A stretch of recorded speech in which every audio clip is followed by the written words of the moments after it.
Hello everyone, I'm Kenisha Bavachan from the Department of Management, Kristu Jayanti University. So today I'm going to be discussing about compensation management, which is one of the most important functions of human resource management. Now, why do people work?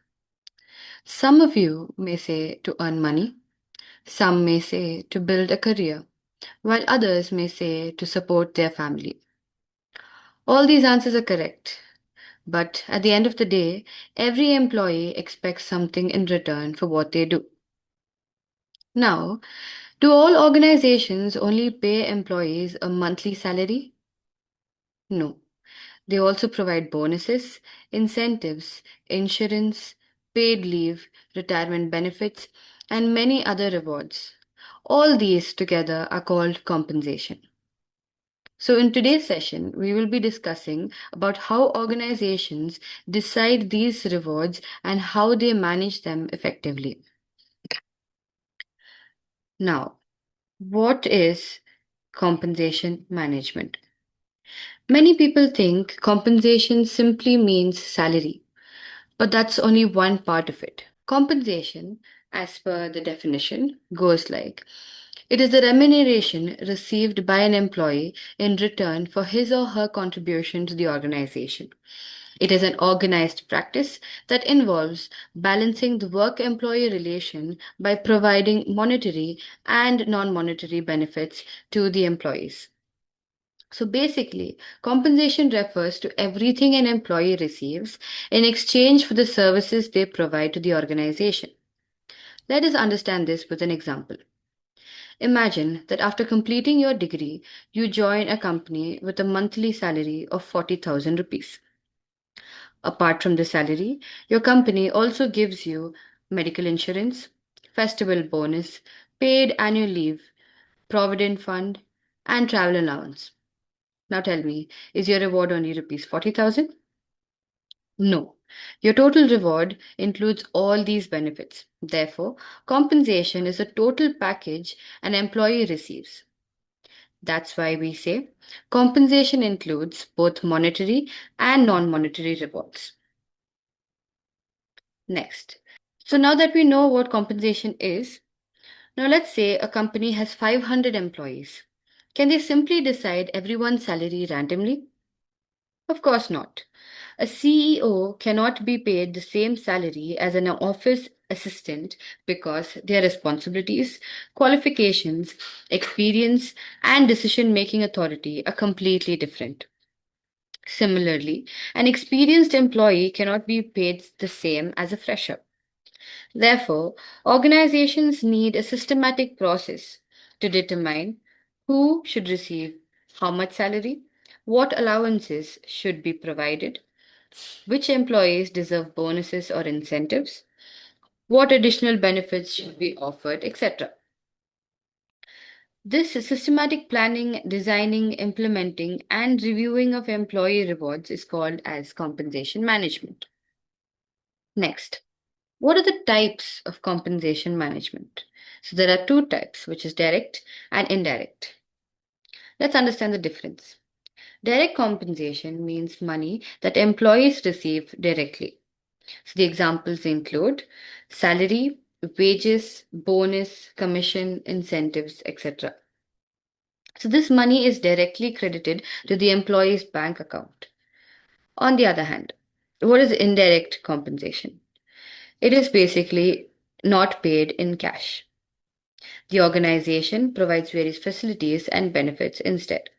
For example, like health insurance, paid leave, retirement benefits, company accommodation, free transport, etc. Although employees don't receive this money directly, these benefits improve their quality of life and provide financial security. Now, what is direct compensation?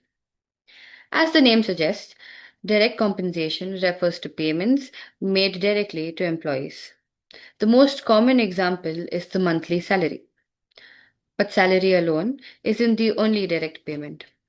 Organizations also provide house rent allowances, dearness allowance, medical allowance, conveyance allowance, overtime pay, incentives, etc. Now, suppose your monthly salary is rupees 50,000. If you receive a festival bonus of rupees 20,000 and a performance incentive of rupees 10,000, both are examples of direct compensation because you receive them in monetary form. Therefore, direct compensation consists of all cash payments made by the employer. Now, let us understand what are the components of direct compensation. We have components like medical reimbursements, special allowances, bonus, travel leave allowances, conveyance allowances, house rent allowances, and basic salary. Now, basic salary is basically the fixed amount paid to an employee every month. It forms the foundation of the salary structure. Most allowances are calculated based on the basic salary. Then we have the house rent allowances. So many employees stay in rented houses. So to help them manage these rented expenses or the rent expenses, employers provide house rent allowance. Then we have the dearness allowance. So as the price of goods and services increase due to inflation, employees need additional income.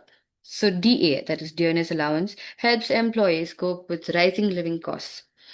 It is mainly seen in government jobs and public sector organizations. Then we have the medical allowance, given to help employees manage healthcare expenses.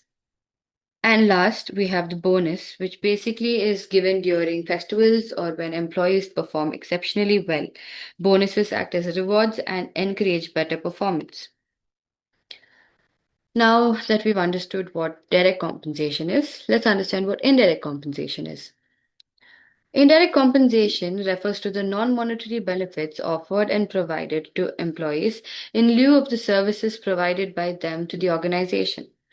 So they include leave policy, overtime policy, car policy, hospitalization, insurance, travel assistance limits, retirement benefits, holiday homes, etc. Now, for example, imagine two employees earning the same salary of rupees 50,000. But one company provides free medical insurance, paid leave, and retirement benefits, while the other doesn't provide any of these. Even though the salaries are the same, which employee is better paid off? Of course, the employee receiving these additional benefits. That's why indirect compensation is so important. It gives employees financial security and makes them feel that the organization genuinely cares about their well being. Next, what are the components of indirect compensation? So, few are given in the slide. Let's understand it. Insurance.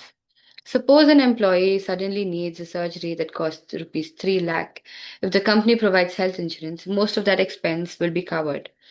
This reduces the financial burden on the employee. Hospitalization benefits. Many organizations reimburse hospital expenses or provide cashless medical facilities. This gives employees peace of mind because they know that they will be supported during medical emergencies. Leave travel assistance. Some companies help employees with travel expenses when they go on vacation. The purpose is to encourage employees to relax and return to work refreshed. Retirement benefits. This is one of the most important benefits. Employees work for many years, so organizations help them secure their future through benefits like Provident Fund, pension, and gratuity. Holiday homes. So some large organizations own guest house or holiday resorts where employees and their families can stay during vacations at a low cost or even free of charge. Then we have the paid leave, which is one of the most common types.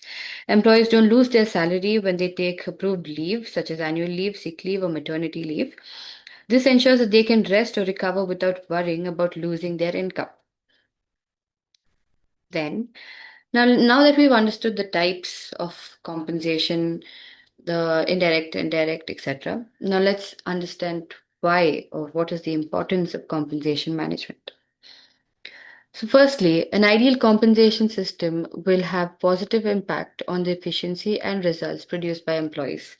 It will encourage the employees to perform better and achieve the standards fixed, which basically means when employees are paid fairly and rewarded for their work, they feel more motivated to perform better. This increases their efficiency and helps the organization achieve its goals. Next, it will enhance the process of job evaluation. It will also help in setting up an ideal job evaluation, and the set standards would be more realistic and achievable. A good compensation system helps the organization evaluate each job based on its responsibilities, skills, and qualification. This ensures that employees receive fair and appropriate pay. It will raise the morale, efficiency, and cooperation among the workers. It being just and fair would provide satisfaction to the workers. So basically, fair compensation boosts employee confidence, job satisfaction, and teamwork. Employees feel valued and are more willing to work cooperatively with each other. Last but not the least, it would motivate and encourage those who perform better and should provide opportunities for those who wish to excel. So, employees who perform well should be rewarded through bonuses, incentives, or promotions. This encourages them to continue to perform well and inspire others to also do the same. So, in conclusion, we can say that compensation is much more than a monthly salary. It includes both direct payments like wages and bonuses, as well as indirect benefits such as insurance, paid leave, and retirement benefits. So, what we learned today is that compensation management is the process of designing and managing these rewards in a fair and systematic way. A well designed compensation system benefits everyone. Employees feel motivated, satisfied, and secure, while organizations attract talented people, improve productivity, and achieve long term success. That is why compensation management is considered as one of the most important functions of human resource. So, before we conclude, remember this one simple idea: employees don't just work for salary, they work for recognition, security, growth, and appreciation. A good compensation system fulfills all these needs, creating a win win situation for both employees and the organization. Thank you.